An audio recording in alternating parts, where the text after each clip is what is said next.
សូមសួរព្រះអង្គមេត្តាជួយបំភ្លឺពាក្យមួយឃ្លាខាងក្រោមនេះផងថាប្រពន្ធចេះច្រើនធ្វើបាបប្តីបាសកបរិស័ទចេះវិន័យច្រើនធ្វើបាបលោកសង្ឃណាតើមានចំណុចណាល្អហើយមានចំណុចណាដែលមិនល្អនឹងប្រពន្ធចេះច្បាប់មើងងាយប្តីអាចារ្យចេះវិន័យមើងងាយលោកណា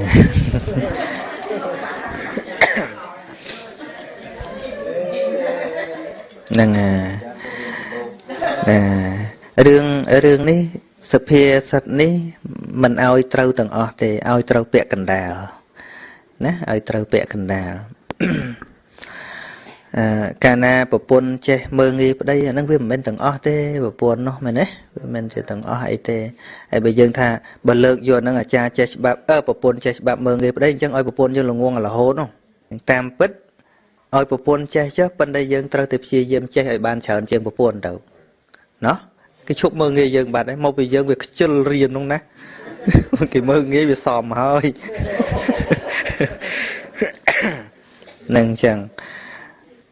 ជារឿងធម្មតាទេអានឹងតើកាលណាល្ងងជាងមនុស្សតែអន់ជាងអានឹងវាត្រូវគេមើងងាយជាធម្មតាណាធម្មតានៅក្នុងសង្គមពុទ្ធជនយើងនឹងអញ្ចឹងណាហើយមនុស្សតែរៀងចេះជាងគេបន្តិចច្រើនតែរៀងអួតដាក់គេបន្តិចវាធម្មតាតែអញ្ចឹងមែនទេវាធម្មតាតែអញ្ចឹងមានតែព្រះអរិយបុគ្គលដែលលោកចេះហើយលោកអត់មានដើម្បីអួតអ្នកណាទេប៉ុន្តែពុទ្ធជននឹងភ្លេចខ្លួនគឺ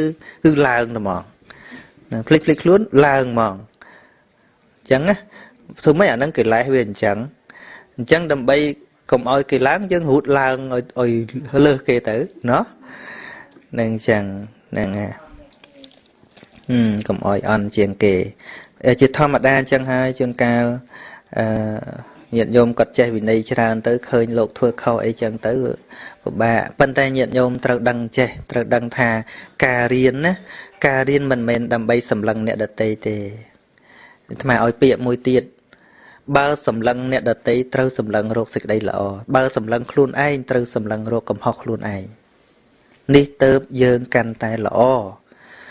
សម្លឹងខ្លួនឯងមិនបាច់សម្លឹងរកកន្លែងល្អទេគឺត្រូវសម្លឹងរកចំណុចខ្វះខាតតែបើសម្លឹងអ្នកដទៃកុំសម្លឹងរកកន្លែងអាក្រក់ត្រូវសម្លឹងរកចំណុចល្អទៅចិត្តយើងនឹងវាមិនចេះកើតទុក្ខហើយតើកាលណាសម្លឹងឃើញគេអាក្រក់ព្រឹបកើតទុក្ខទោះបីជាមកធ្វើបន់ជាមួយលោកនោះឃើញតែលោកខុសនឹងវាបាក់សទ្ធាបាត់ហើយនឹងអញ្ចឹងយើងរកចំណុចល្អមកវិញមកហើយកន្លែងខ្លះដែលយើងអាចជួយប្រាប់បានក៏ប្រាប់ដោយមេត្តាអញ្ចឹងទៅប៉ុន្តែយើងប្រាប់ហ្នឹងយើងដូចអញ្ចឹងដូចវិធីប្រាប់មនុស្សដែលមានសិទ្ធិខ្ពស់ជាងយើងញាតិញោមយើងមិនអាចគ្រាន់តែអាងចេះទៅប្រាប់ឲ្យគេតាមយើងទេមនុស្សដែលយើងប្រាប់គេឲ្យគេតាមយើងវាទល់តែគេស្រឡាញ់យើងដែរបានគេតាមយើងមិនអញ្ចឹងណាអញ្ចឹងមែនទេនឹង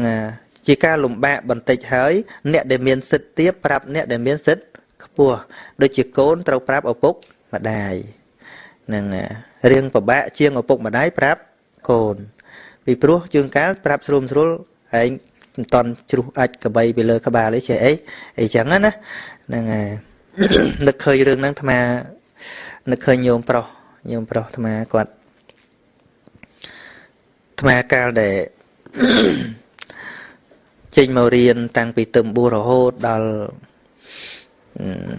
4-10 ឆ្នាំដំបូងហ្នឹងឲ្យតែអាត្មាទៅផ្ទះអាត្មាទៅសឹងជាមួយញោមប្រុសចេះតែឲ្យអាវ៉ាតបាទរហូតដល់អាត្មាចេញបរៀនគេបាន1ឆ្នាំ2ឆ្នាំជួបគាត់ឈប់ណែនាំអាត្មាណាហើយអាត្មាសួរថាញោមមិនក៏ឈប់ណែនាំអាត្មាគាត់ថាឥឡូវលោកកូនចេះដឹងច្រើនហើយទៅរៀនយូរហើយឥឡូវខ្លាចជាគ្រូគេហើយឥឡូវចេះដឹងច្រើនញោមអត់បានទៅរៀនពីថ្ងៃនេះទៅលោកកូនជួយប្រាប់ញោមផងណាគាត់បានដាក់ខ្លួនគាត់ឲ្យអាត្មាជួយប្រាប់អាត្មាគិតថាឪពុកម្ដាយតិចណាស់ដែលដាក់ខ្លួនឲ្យកូនជួយប្រាប់នោះ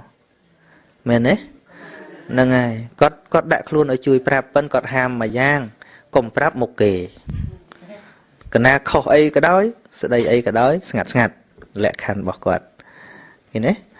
ហ្នឹងហើយទៅស្ដីមុខគេគាត់ខ្មាស់គេណាឪពុកយើងមែនទេហ្នឹងហើយអញ្ចឹងបានថាវាទល់ទៅរក ពេលវេលាប្រាប់នឹងទៅទៀតជួនកាលយើងថាប្រាប់ឲ្យមិនស្ដាប់ជួនកាលទៅស្ដីមុខគេនឹងគ្នាខ្មាស់គេណាប៉ុន្តែបើយើងនិយាយស្ងាត់អាចមនុស្សខ្លះដូចជាព្រះនេកសេនថេរលោកចេះច្រើនឆ្លៀសប្រតិពលដោះស្រាយប្រស្នារបស់ស្ដេចក្រុងមីលិនអញ្ចឹងស្ដេចក្រុងមីលិនហ្នឹងកាចហើយសួរមិនងាយណាដោះស្រាយរួចសូម្បីតែព្រះអរហន្តល្មមហ្នឹងក៏ដោះស្រាយមិនបានដែរហើយនៅពេលដែលសួរគ្នាបានមកប្រាវអញ្ចឹងទៅព្រះរាជាថាតើដឹកគុណស្ម័គ្រចិត្តសាកល្បងបញ្ញាជាមួយកណាទៀតអត់បានលោកថាប្រសិនបើព្រះរាជាស្ម័គ្រចិត្តលេងលបងប្រាជ្ញាដោយបណ្ឌិតវិទ្យាអានឹងអាត្មាហ៊ានតែបើព្រះរាជាលេងដោយរាជវិទ្យាអាត្មាមិនហ៊ានទេយល់ទេគឺថាប្រសិនបើកុំគិតពីតំណែងពេលហ្នឹងប្រសិនបើកុំគិតពីតំណែងថាជាស្អីយកតែបញ្ញាយកមកដោះស្រាយគ្នាអាហ្នឹងអាត្មាហ៊ានតែបើព្រះរាជានៅសម្គាល់ថាខ្លួនអញជាស្ដេចខ្លួនអញជាស្ដេចនិយាយក្នុងអំណាចជាស្ដេចអាត្មាមិនហ៊ានទេហ្នឹង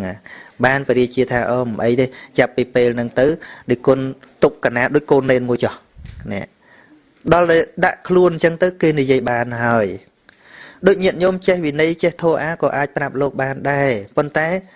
ត្រូវមើលចិត្តខ្លួនឯងទៅយើងមើលងាយលោកអត់ណា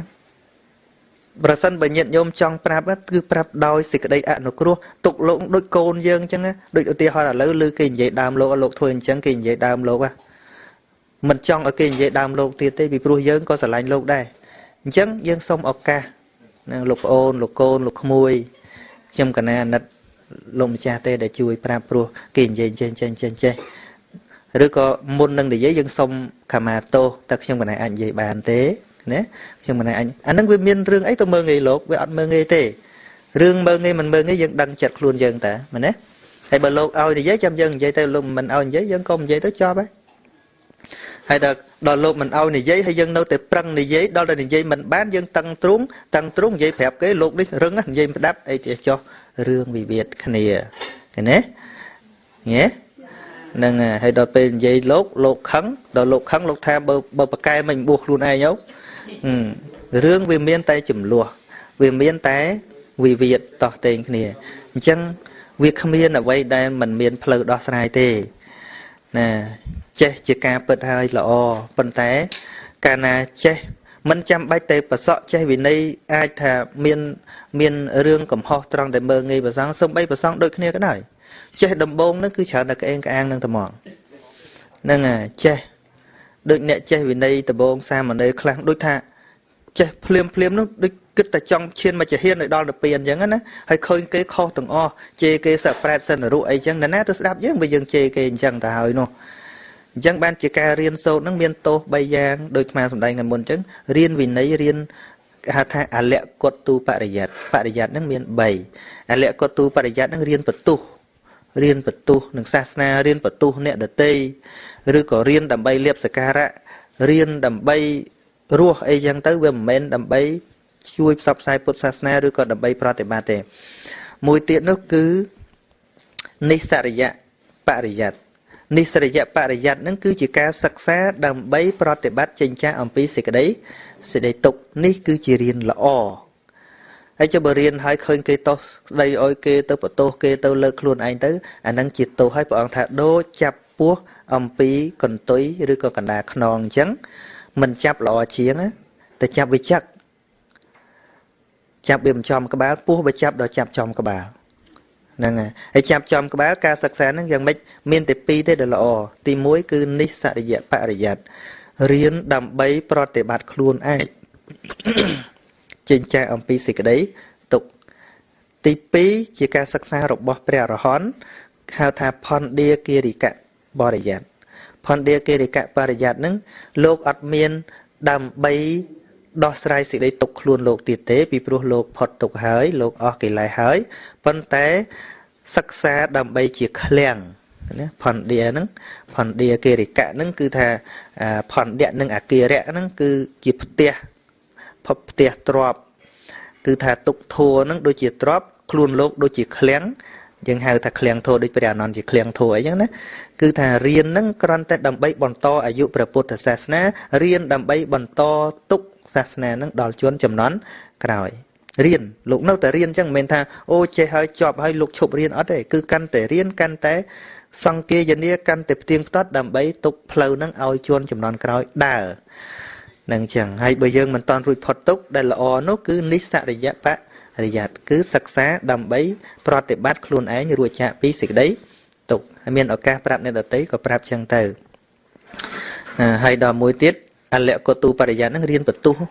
រៀនទៅក្អេងក្អាងទៅជាពិសេសចេះដឹងទៅលែងគោរពប្រធេរៈទៅច្រើននឹងចឹងឯងញាតិញោមហើយនេះចឹងវាជាមានវិវាទតាមវត្តតាមអីជួនកាលអត់តន់មានបរិស័ទអត់តន់មានអីចិត្តតែគោរពចារិកាគោរពអីចឹងទៅដល់ខ្លួនឯងចេះទេសនាវោហាសាសអីចឹងទៅអស់ការគោរពមានញាតិញោមលើកជើងលើកដៃច្រើនទៅ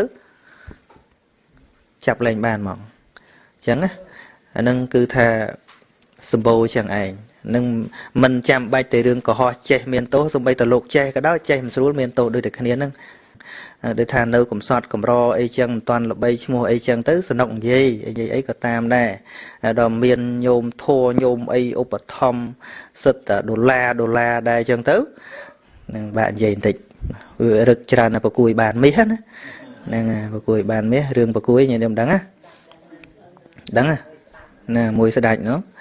បរិជាទៅកំសាន្តឧទ្យានរាល់ថ្ងៃប្រគួយហ្នឹងតែងតែចោះមកធ្វើក្បាលងោកហ្នឹងហើយព្រះមហោសថដឹងថាប្រគួយហ្នឹងគោរពបរិជាសบายចិត្តសบายចិត្តអស់ឯងឲ្យមាសវាពាក់បានមហោសថទាំងប្រគួយវាទៅត្រូវការមាសអីវាត្រូវការអាហារអញ្ចឹងឲ្យតម្លៃជាមាសឲ្យគេទៅលក់ទិញយកអាហារដល់ថ្ងៃមួយថ្ងៃសិលគេអត់មានលក់សាច់អ្នកថែសួនហ្នឹងមិនបានទិញទុកពីល្ងាចព្រឹកឡើងអត់មានអីឲ្យវាស៊ីខ្លាចវាទូលពិតបរិជាអញ្ចឹងទៅយកមាសហ្នឹងទៅទិញអលង្ការក្រហមដូចមាសហ្នឹងយកមកពាក់កឲ្យវាទៅកុំឲ្យវាអន់ចិត្តដល់បរិជាទៅម្ដងទៀតវាឈប់ចុះមកវានៅពីលើវាធ្វើក្បាលងប់ដល់វាសម្គាល់ថាបរិជាដែលគេគោរពមកពីមានមាសពាក់ឥឡូវអញមានដូចគ្នាមានចាំបាច់អីទៅចុះទៅគោរពទៀតប្រហែលគ្នាហើយហ្នឹងអញ្ចឹងបានថាញាតិញោមដែលរាប់អានប្រសង់ក៏សូមឲ្យបានជួយជាស្មារតីដល់លោកពីព្រោះលោកក្មេងបងហើយគួរអាណិតលោកមិនមែនបន្ទោសទេលោកដ៏ច្រើនភាគខ្លះលោកកើតនៅក្នុងតកូលអ្នកក្រហើយលោកមិនដែលស្គាល់អ្វីដែលហៅថាមានបានជួនកាលទៅកំសត់កំរលុយ4 10 20ម៉ឺនមិនដែលមានដល់ពេលបានញាតិញោមអ្នកមានធនធានឧបត្ថម្ភលោកទៅជួនកាលលោកទប់អត់បានពីព្រោះអីពីព្រោះវាអត់ដែលមានណាហើយដល់ពេលយើងជាអ្នករាប់អានហ្នឹងមិនបានជួយជាកតិដល់លោកទៀតចេះតែជួយអារឿងខូចណាហ៊ានគ្រប់គ្រងឲ្យលោកទាស់ជាមួយចារិកាទាស់ជាមួយនេះនោះអាហ្នឹងអាត្មាឃើញច្រើនអញ្ចឹងបាទហើយដល់ពេលមានបង្អែកអាងថាអញខ្វះកន្លែងនៅដល់អញ្ចឹងទៅញាតិញោមហ្នឹងក៏អត់បានរីចម្រើនអីដែរអត់បានរីចម្រើនអីទេហ្នឹងយូបែកទៅនេះបែកទៅនោះដោយសារតែញាតិញោមនឹងកើតមេរោគណាកើតមេរោគណាមេរោគហ្នឹងអញ្ចឹងធម្មតាមនុស្សយើងតែមានអីអាងគឺខ្លាំងហើយដូចរឿងកុណ្ឌធានថេនោះញាតិញោមដែលស្ដាប់ណាកុណ្ឌធានថេលោកមានបាបកម្មលោកឲ្យតែដើរទៅបិណ្ឌបាតក្តីតាណាក្តីតែងតែឃើញស្រីដើរតាមអ្នកភូមិលោកខ្លួនឯងអត់ឃើញទេគេមើលមកឃើញស្រីដើរតាមដល់តែគេដាក់បាតគេថានេះសម្រាប់លោកម្ចាស់ហើយនេះស្រីរបស់លោកម្ចាស់ហើយលោកនោះក៏ជឿអៀតចង្អល់អើយមានស្រីឯណាលោកក៏លេចមើលក្រោយវាអត់ឃើញសោះណាប៉ិនគេមើលមកពីចង្ងាយចេះតែឃើញអញ្ចឹងណាហ្នឹងហើយដល់អញ្ចឹងទៅលោកវាចង្អៀតចង្អល់ណាអ្នកស្រុកគេថាអញ្ចឹងលោកក៏ថាអញ្ចឹងហើយគឺដាក់បាតវាពិបាកស្ដាប់ដែរណាញាតិញោមអានេះជាចំណែកលោកម្ចាស់ហើយអានេះទៀតស្រីរបស់លោកម្ចាស់ហើយលោកអត់ដឹងថាមានស្រីណាដើរតាមហើយពួកភិក្ខុទាំងឡាយឃើញស្រីដើរតាមអញ្ចឹងទៅប្តឹងលោកយាយវិសាខាដល់ទៅប្តឹងលោកយាយវិសាខាក៏ សួរថាចុះព្រះសម្មាសម្ពុទ្ធព្រះអង្គគង់នៅទេថាព្រះអង្គនៅតែបើព្រះអង្គគង់នៅមិនប្រាប់ព្រះអង្គមកប្រាប់កណាទៅអីនេះទឹកចិត្តបរិស័ទដែលគោរពព្រះគោរពម្ចាស់ពីព្រោះលោកមានម្ចាស់ហើយទៅប្តឹងអនាថបណ្ឌិតទៀតព្រោះអនាថបណ្ឌិតម្ចាស់វត្តណាអនាថបណ្ឌិកសអារាមេនោះជាអារាមរបស់អនាថបណ្ឌិកសេដ្ឋថៃនឹងម្ចាស់វត្តទាំងមូលកសាងតែឯងតែហ្មងប៉ិនយើងមើលចរិតលោកយ៉ាងម៉េចមិនអាងវាងលើលោកទេណាអត់ទេណាដល់តែមានលោកទៅប្តឹងថាលោកសេដ្ឋីមានលោកមួយនឹងស្រីដើរតាមស្រីនៅជាមួយរហូតបើទុកអញ្ចឹងខូចវត្តលោកសេដ្ឋីអស់ហើយលោកសេដ្ឋីដេញលោកនឹងចេញទៅកុំឲ្យនៅទៀតលោកទៅប្តឹងគាត់អញ្ចឹងលោកនឹងប្រសិទ្ធលោកបឋមជួនទេណាបានគាត់សួរទៀតទេចុះព្រះសម្មាសម្ពុទ្ធគង់នៅអត់ថាព្រះអង្គនៅបើព្រះអង្គនៅព្រះអង្គគង់ជ្រាបហើយចាំបាច់ប្រាប់កណាអីហ្នឹងហើយរឿងហ្នឹងរឿងកូនចៅព្រះអង្គប្រាប់ព្រះអង្គទៅហេបើយើងអស់អង្គអីបែបណាបែបនឹងម្ចាស់វត្តផងមែនទេហ្នឹងហើយហ្នឹងថ្មចង់និយាយបេះដូងអ្នកគោរពនឹងអញ្ចឹងដល់តែប្រាប់លោកយាយវិសាខាក៏មិនរោរឿងប្រាប់អនាថបណ្ឌិតក៏មិនរោរឿងទុកប្តឹងពរាជាស្រាប់តែទទួលអីចាំកណាទៅលេងលើកកងតបទៅចាប់លោកបដ ாய் ណាមកពីអីព្រះរាជាគឺជាបថុជនឃើញទេបថុជនភ្លេចគិតថាមានព្រះបាត់ឃើញទេភ្លេចគិតថាមានព្រះបាត់អញ្ចឹងពេលដែលញាតិញោមពេលលោកណាមួយមានរឿងបញ្ហាអីទៅស្ដីឲ្យលោកម៉ាច់ភ្លេចចោលទៅការបាត់ហើយភ្លេចហើយហ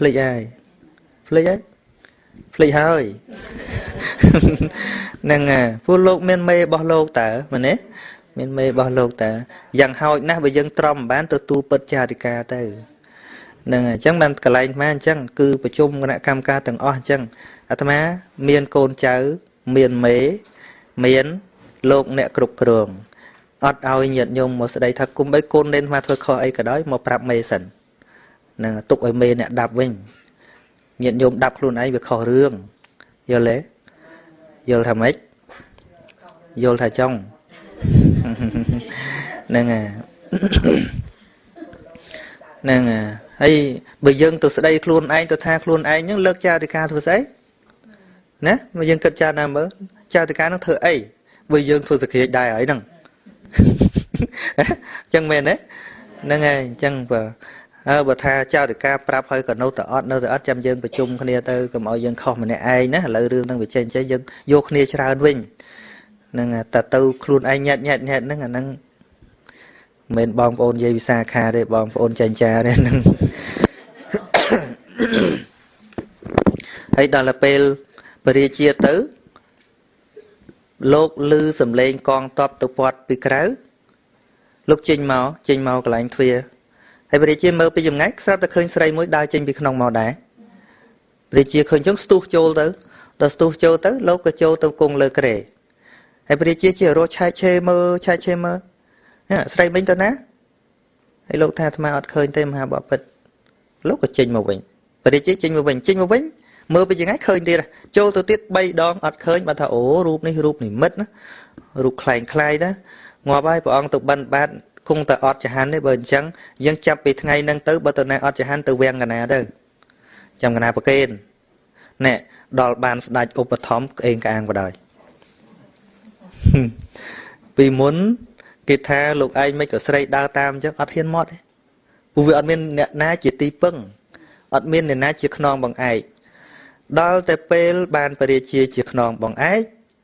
នៅពេលវិខដតីថាលោកឯងនេះមិនសមនៅនឹងទេព្រោះមានស្រីនៅតាមជេរគេវិញលោកឯងនឹងមានស្រីដើរតាមលោកឯងនឹងដេកមួយស្រីថាឲ្យគេវិញអញ្ចឹងណាថាអញ្ចឹងវិញវិខទូលព្រះសម្មាសម្ពុទ្ធបានព្រះអង្គហៅមកព្រះអង្គថាអ្នកបាននិយាយខុសការពិតហើយអ្នកទាំងឡាយគេថាអ្នកឯងដើរមានស្រីដើរតាមគេថាពិតគេនិយាយពាក្យពិតតែអ្នកឯងច្រឡោះតបតទៅគេវិញគឺចោតគេទាំងមូលបងកាច់